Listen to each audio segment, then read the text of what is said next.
Good morning. So here's what happened. I want to thank Andy, Pastor Andy, for inviting me to come. But here's what happened. I am new in the area. I've worked for Loma Linda for over 30 years, 20 of those years as a professor of religious studies. And I am new back in Florida. So I was raised in Tennessee, went to Southern, New Bold for a year.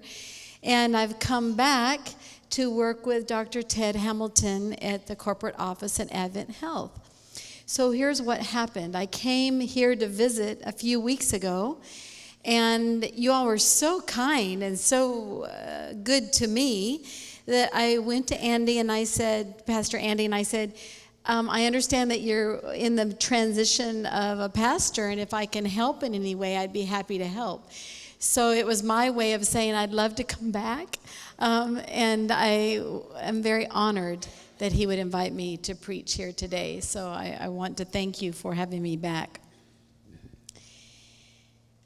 So the title of the sermon is Too Much Truth. Is it possible that there can be too much truth? So as a professor, I'm also a preacher, but the professor part of me is going to weigh in right now. And I'm going to outline what I'm doing so that you can follow along with me. We're going to spend the first 10 minutes sort of setting up the text. Because if we don't sort of get why the text is what it is, then we miss the depth of it. So I'm going to spend about 10 minutes setting up the text. We're going to talk about the text for about 10 minutes, and then we're going to ask the question, so what? So that's the outline. I'm going to conclude it first. So here we go with the conclusion, and then we're going to get there. So this is where we're going. The conclusion is this. This particular story is recorded only in Luke. And I love that idea because Luke is a physician, as you know. And the reason I like Luke, beside the fact that he's a physician, is also the fact that he gets his hands dirty. He cares about what's really going on in his world.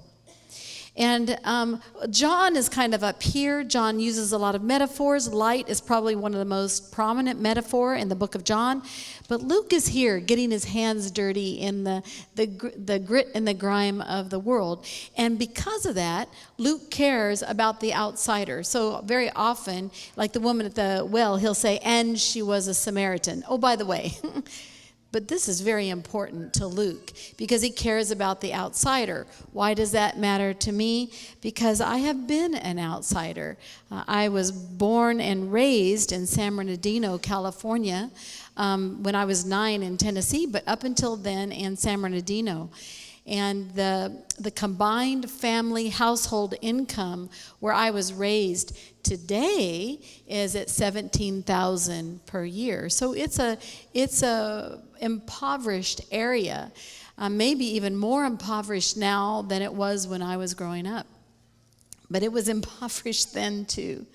So raised not as a Christian, so becoming a Christian and having to sort of find my way of fitting in, I know what it's like to be an outsider of a sort. So I like Luke. I can't help but like Luke because outsiders matter to him. So this story is recorded only in Luke. But here's the conclusion. This story about a woman who is bent over is one of the Sabbath miracles. There are 7 of them. And this one is taking place on a Sabbath, one of the 7. So, but the difference in this text, other than other stories, other Sabbath miracles, is that Jesus gets very frustrated in this text, and he actually divides people, which is not typical for Jesus. Usually he's uniting people, pulling them together. In this text, he gets, I would say, angry. People encourage me not to use that word, but he looks angry to me, but he is angry over the right issues. And because of that, he divides people in this text. So here's the question I have going into the text. Why would he do that? What is making him so frustrated that he would do that here in this text? So as I set up the text, I want to talk about the whole Sabbath issue. What's interesting is you've got the Ten Commandments, right? The Ten Commandments. Now, what the Jews did to better understand them is they built a whole set of laws. And they're recorded in I have to be hesitant here, in the Talmud. But really, they're all laws that are taken directly from Scripture. So just a few nights ago, I read them all again. There's 613 of them. But every single one of them is attached to a text. They are getting every one of those laws from a text. Not very many of those laws are around Sabbath, which is interesting. This is important to this text because the scribes and Pharisees often ask Jesus, why are you healing on the Sabbath? But you look at all 613 of those laws, and none of them say that you shouldn't heal on the Sabbath. So where are they getting this? Okay, so in those 613, 248 are laws that are on the positive. Do this, do that, do that. The rest of them are all on the negative. Don't do that. Don't do this. So the only ones that really pertain to Sabbath is one that says that you're not supposed to work on the Sabbath. But we know that, right? It's the fourth commandment. So we're not all shocked by that. Now there is another one that doesn't really pertain to Sabbath, but pertains to the performing of magic, Yidonai. And that's the one that they often used against Jesus on the Sabbath. But the actual command is not related to Sabbath. It's related to the performance of magic. So then you have to ask yourself, where are they getting all this? Why are they so frustrated when Jesus performs these certain things, these healings, on Sabbath? Well, here's what happened. So you've got these 613 laws, but during the Maccabean period, 1,000 Jews were killed because they wouldn't defend themselves on Sabbath. So, okay, that's not good. So a lot of the scholars went into trying to capture what you should and shouldn't do on the Sabbath, because otherwise there is the potential of their whole group going into extinction, right? So now they're taking those 613 and they're building codes around those so that they'll know what they all mean.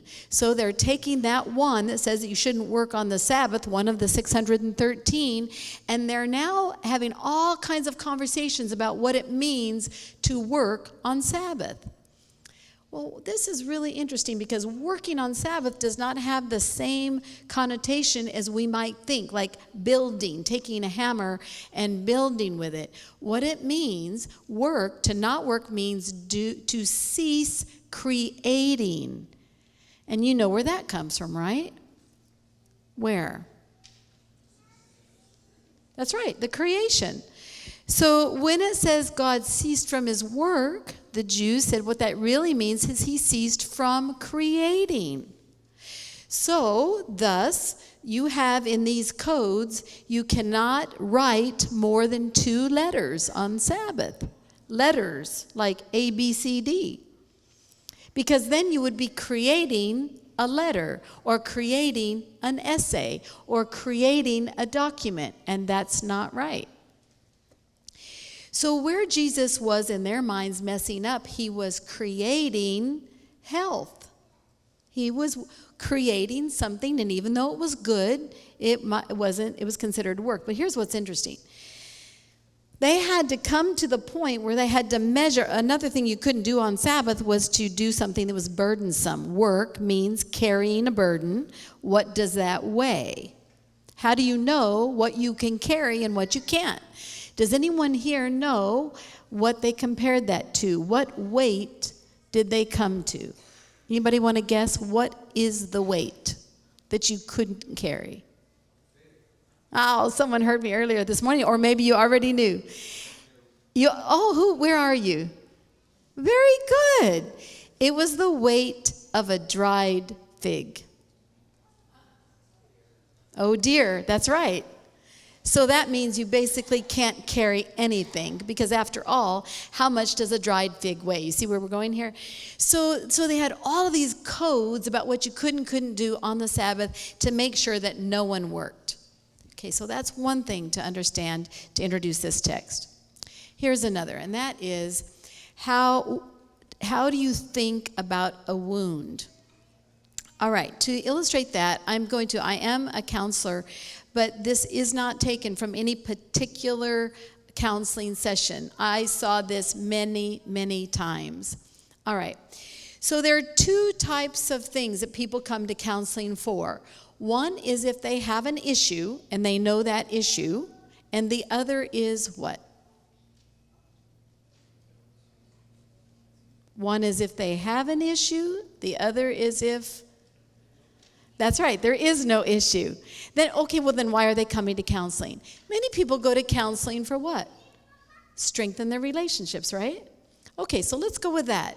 Because if we can understand the people who have no issues, then we get a better understanding of woundedness. All right, so we have a couple here.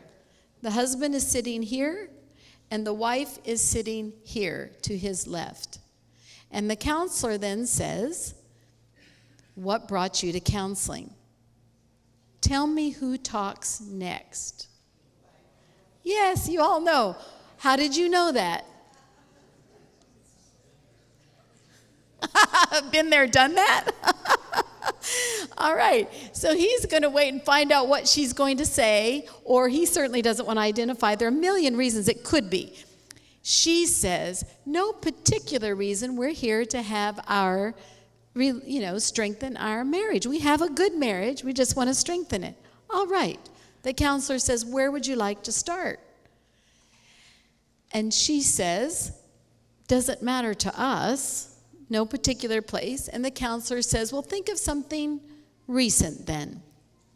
And then she says, well, then we might as well, and she looks at her husband, we might as well talk about yesterday. At which point he smiles. Okay, so now we're talking about something that's the same. And she says this, yesterday my husband did something that made me frustrated, and I let him know that I was frustrated, and he said, okay, got it. And I said it again, and maybe a third time, and that's when he talks for the first time. Your head is not. He says, I hate that. Because I got it the first time. Why does she say it over and over? So the counselor says to her, did you say it over? Oh, yes, I said it over and over. Did you know that he heard you the first time? Yes. Why did you say it again and again? What does she say? That's right. I was afraid he wasn't listening. Or I was afraid that he didn't get it. Or I was afraid he didn't understand. I've heard, all kinds of things right there. Now, this is the point where if we just allow silence for this couple, silence is an interesting tool. If we just allow a little silence, I'm going to invite you to come with me, be a fly on the wall, watch her face. Okay? Watch her face. If the counselor says, could you say a little more about that? She will choose between 4 levels of the wound. Okay? If she just talks freely back and laughs a little, we probably know that maybe she's just talking about yesterday. Maybe it's just that one event. But let's say, that's level 1, but let's say she sighs and then we see a little tear in her eye. Well, then we know that it's not just yesterday she's talking about, it's a pattern. And that it's hurting her a little. But let's say her emotional response is even bigger, because it's not just a pattern, it's a pattern that has caused her to actually wonder if she's still in love. That's level 3. But it does get worse. Yes, there is something worse than that. Let's say that not only has she questioned whether she's in love, she has actually come to the place where she just doesn't want to be with him anymore. In fact, she decided before she came here to this counseling session, and I have seen this, that she wants a divorce and she's just going to let that play out. She's ready to separate, to be completely done in this relationship. But she hasn't said it yet. That's level 4. That place where you've been violated, or a person who's been violated to such a degree that they just don't want that anymore. Okay, there's 4 levels of the wound. There's also 4 levels of the response. Now, these aren't levels you'll go and look at the literature and find. These are just my way of describing the levels, okay? Level 1, you respond in a way that says that it didn't bug you all that badly. You're driving on the road, someone cuts you off, and you say, they must not have seen me. You respond, it happened, it's just here, now, it's level 1. Level 2 is, I can't believe these crazy Florida drivers, a pattern. I could say California drivers, we're known for driving as well.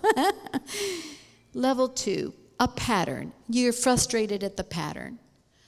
Level 3, I'm just going to drive in front and slow down so they can feel what I felt when they did that. It's that feeling of, this has become so frustrating to me, I don't care about that person anymore. Or I don't know if I care about the person. But there is a level 4.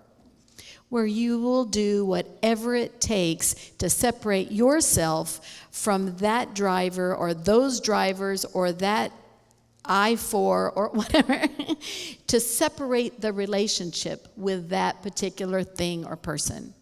That response that says, I will say whatever I need to say or do whatever I need to do to keep that from happening. The young woman who's been abused, who leaves a relationship, those are the responses that cut off that relationship because they feel like they have to. So we have level 4 wound, level 4 response. If you don't understand those levels, this text will not make sense. And the last thing I want to talk about in setting up the text is in Luke 12. If you'll turn with me to Luke 12. I want to look at something that Jesus has pointed out to his disciples to be aware of and how much it means to him. Luke 12, verse 1.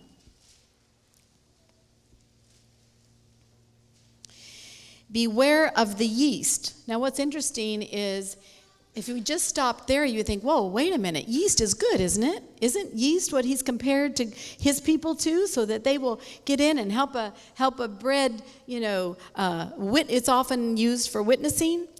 Beware of the yeast of the Pharisees. Now he's using the metaphor in a very different way. That is, now he describes what he's saying. He's not so much talking about the people, except that they are doing a particular thing.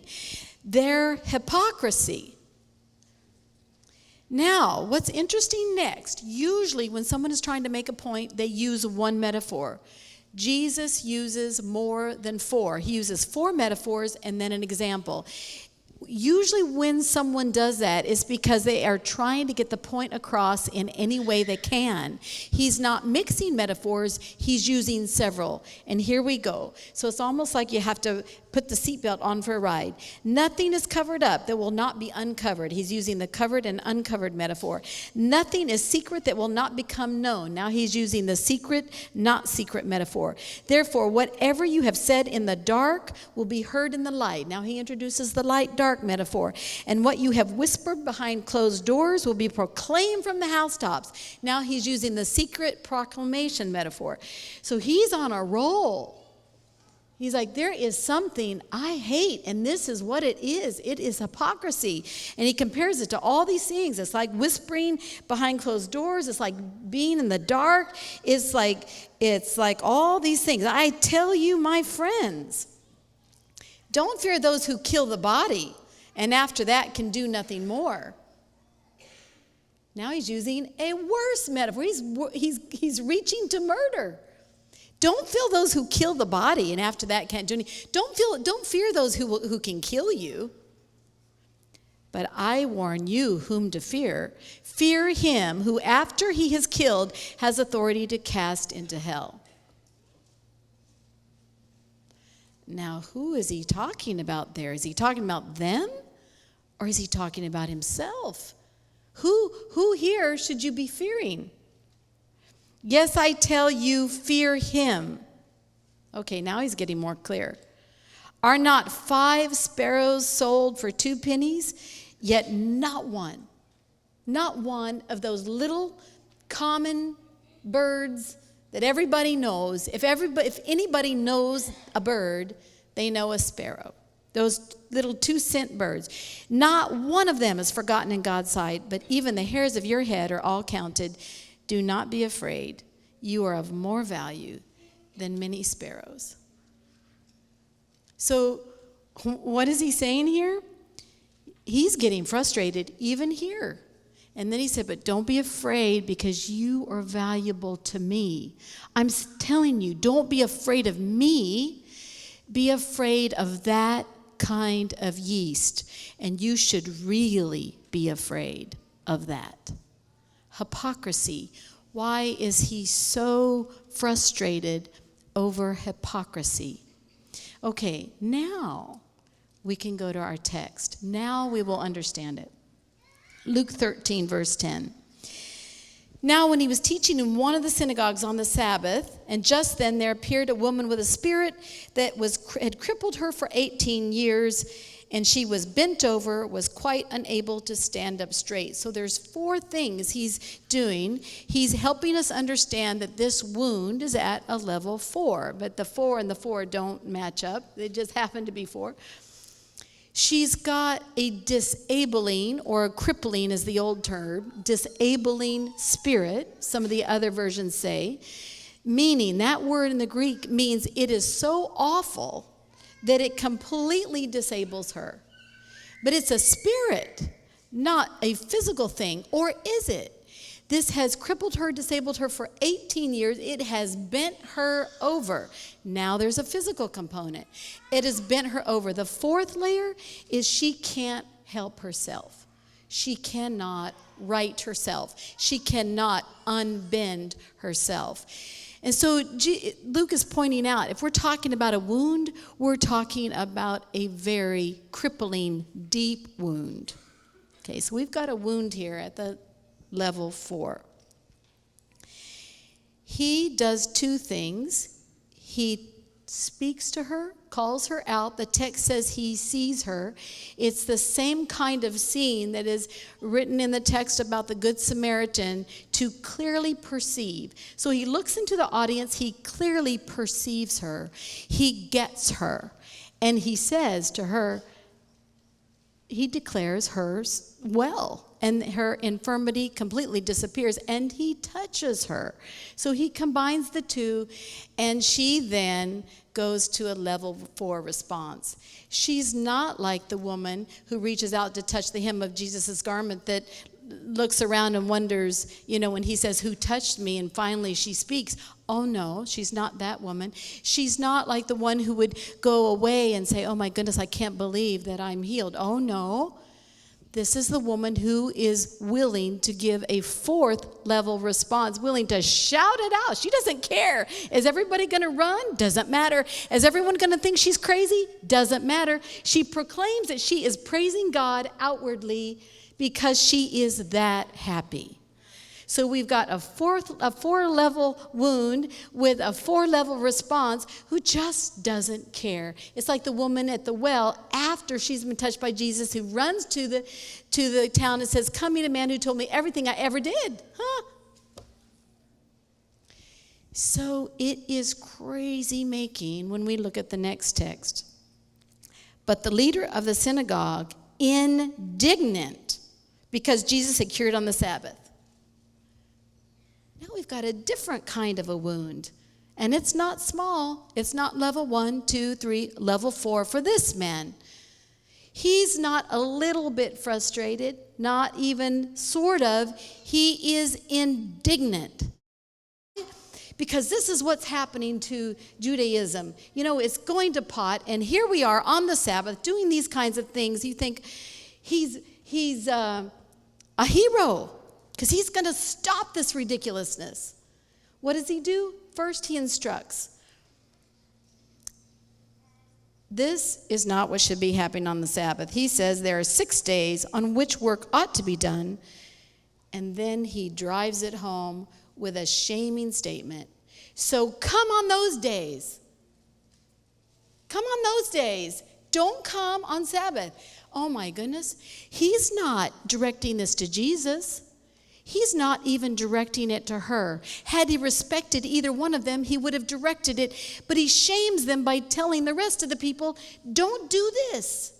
Don't come to be healed on the Sabbath. Well, we can't have our churches be health clinics.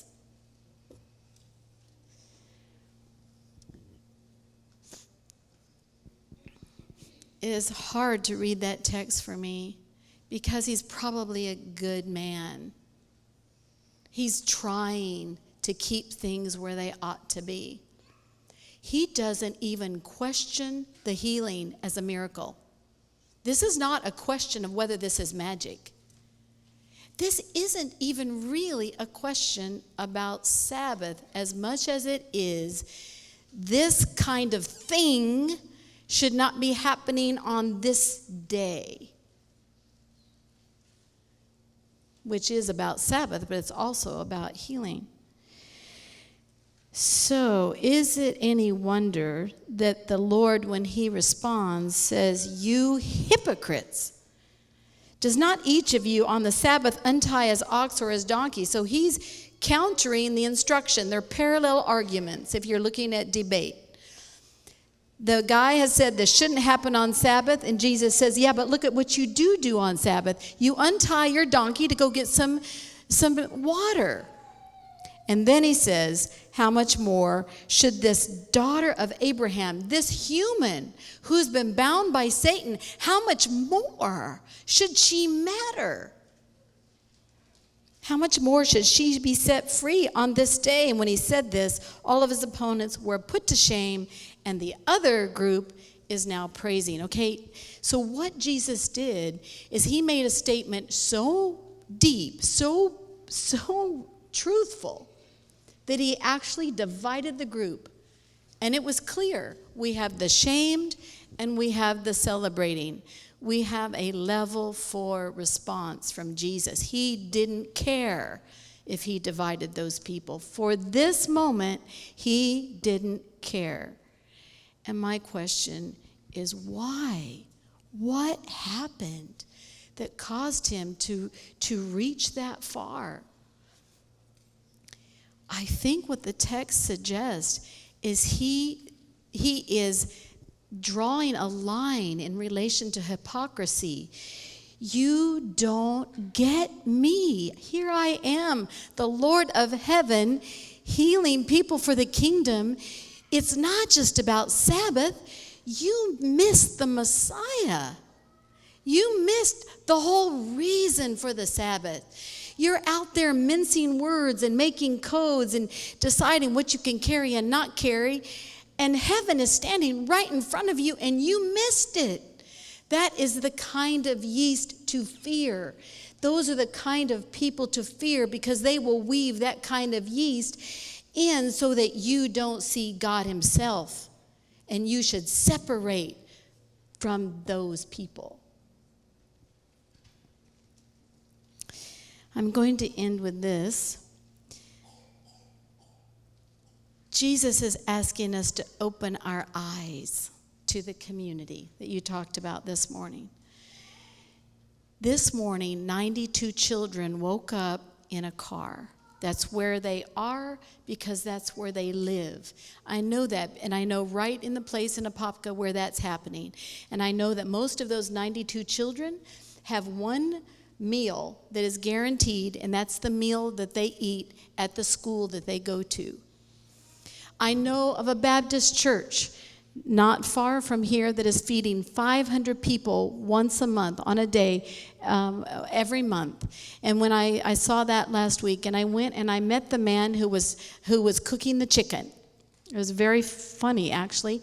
I was trying to figure out, how do you feed 500 people? They feed them in an hour. It's like they've got it all, it's all efficient. So I went outside, and here's the man frying chicken, but unlike all the other people, he has white skin. And I was like, well, what's the connection?